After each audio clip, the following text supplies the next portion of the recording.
बोला बनसुनि आं एडभाइजार नङा आरो जुदि बनसुनि गजना एडभाइजार होनोबा एबसुनिबो गजना एडभाइजार। खुलुमबाय रायजो नोंथांमोना फिन खनसेबाव हेल' फेसबुकआव बेखौबो गोसो गोरबोनिफ्राय फरायनो थाग्रोबाय। हाग्रा फोजोबस्रांनायखौहाय लानानै गोबां दैदेनगिरिफोरा दिनैनि समावहाय सानफा एफा मोनफा मोनफा निउस पर्टेलफोरावहाय जोङो गावबा गावनि गावजों गाव बिबुंथि होलायनायखौ गोबां नुनो मोनगासिनो दङ।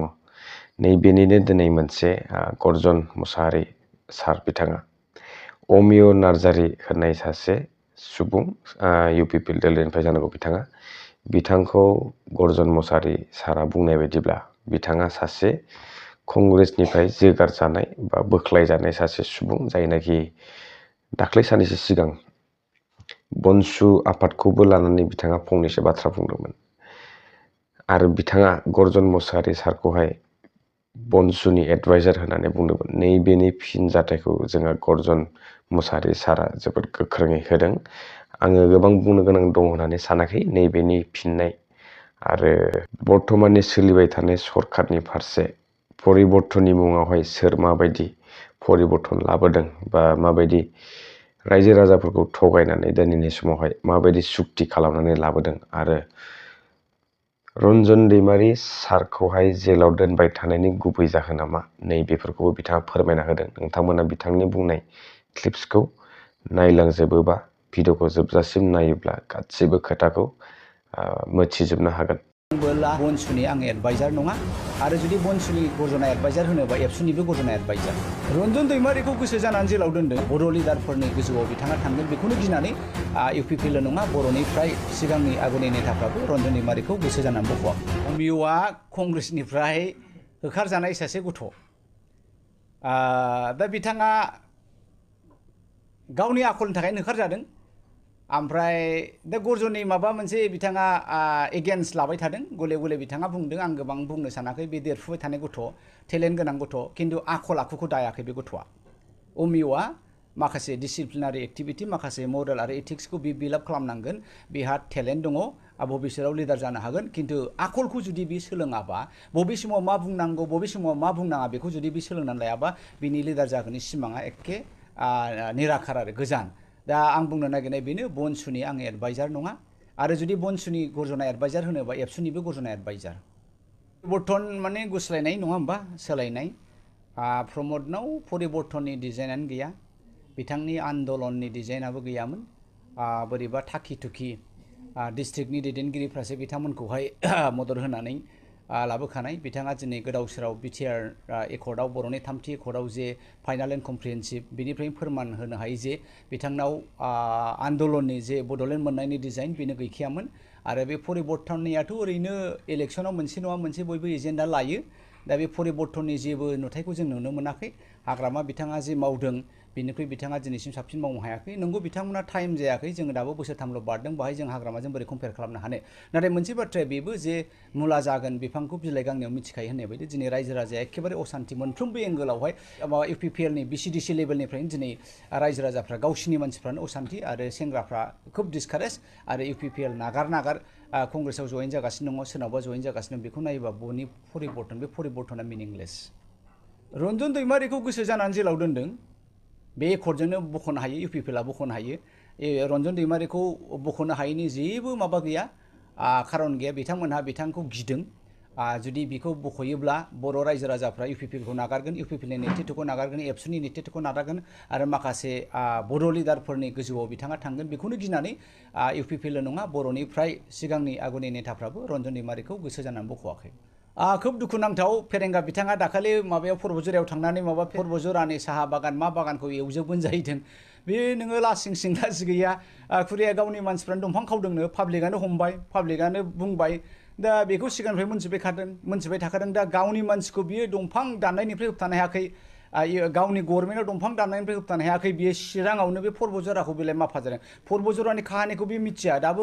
पर्बतझरानि मोनसे फेमास मेथाइ दङ, फेरेंगा बिथांखौ खननो थिनबा बे रोंनाय नङा, खिन्थु गर्जना मिथिगौ।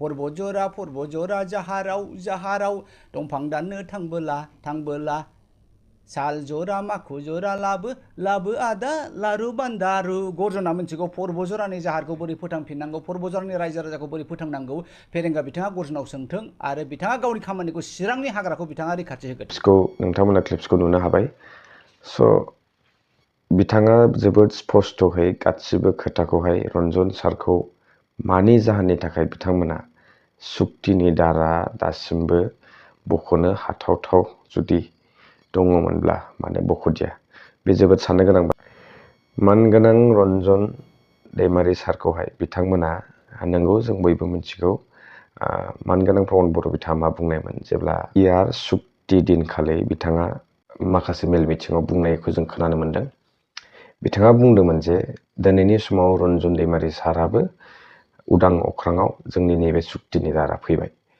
स' नैबे खोथाजों जोङो स्पष्ट मोनथियो गर्जन मुसाहारि सार बुंनाय बाथ्रा गासिबो पइन्ट टु पइन्ट जोङो हमदांनो हायो जे प्रमद बर' सारा आन्दलन खालामनायनि ओंथियानो जोबोद सेल्फिसखामोन बिथाङा मोनसे गावनि पारपसनि थाखायल' आन्दलन खालामनाय नैबेखौ आङो गोबां साननैसो नैबे समाव दामगासिनो दङ फुराना क्लिप्सफोरखौ बोखां बावलांबाय नामा होननानै नैबेखौ आङो फिन नोंथांमोननि सेरावहाय खनले लाबोनानै दिन्थिगासिनो दङ स' नैबे बेलायाव आङो सोरबा दोलोखौहाय प्रायरिटि होनानै बा नैबे भिडिअखौ बानायाखै आं जास्ट फेक्ट जि आं बुजिदों नैबेखौ नोंथांमोननि सेराव लाबोदों स' नैबेबायदिनो जों नुबाय मा UPPL दोलोनिफ्राय गोबां सोद्रोमाफोरा दिनैनि समाव उल्थां फाल्थां स्टेटमेन्ट होलाबायनायखौ जों नुनो मोनगासिनो दङ दाया मावदों सोरबा हमजादों सोरबा फान्दायाव खोख्लैनो नागिरदों सोरखौबा नङा होमबा स' नै बेफोरबायदि सोरबाया बुङो बनसु आफादखौ जरित दङ बनसु आफादखौहाय आफाद मोनसेखौहाय नैबेबायदि नाम थांखिनानै अमियन नार्जारि बिथां बायदि सुबुंफोरा मा साना हवा ओरैनो बुंलाबायो आरो फारसेथिं सोरबा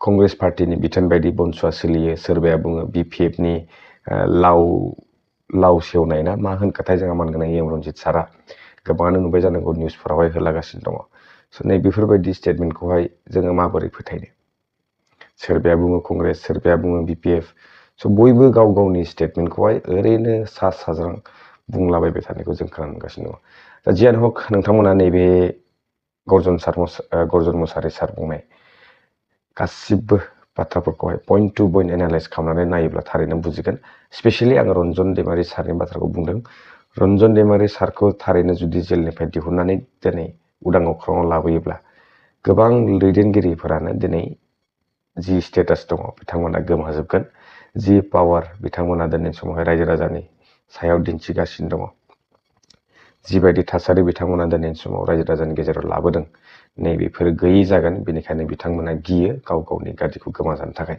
नैबे बाथ्राया खिन्थु जोबोद पइन्ट गोनां आरो जोबोद इम्परटेन्ट आरो बेखौ जोङो बयबो साननानै नायनांगौ रन्जन दैमारि सार बिथाङा दिनैनि समाव जुदि उदां अख्राङाव फैयोब्ला जोंहा गोबां मुलाम्फा जागौमोन होननानैबो आं बुंनो सानदों स' गोजोनथोंसै रायजो नोंथांमोन हर थबायबो आरो बारा गोबाव बुंनो सानाखै आङो आरो नोंथांमोना आसा खालामदों भिडिअखौ जोबजासिम नायो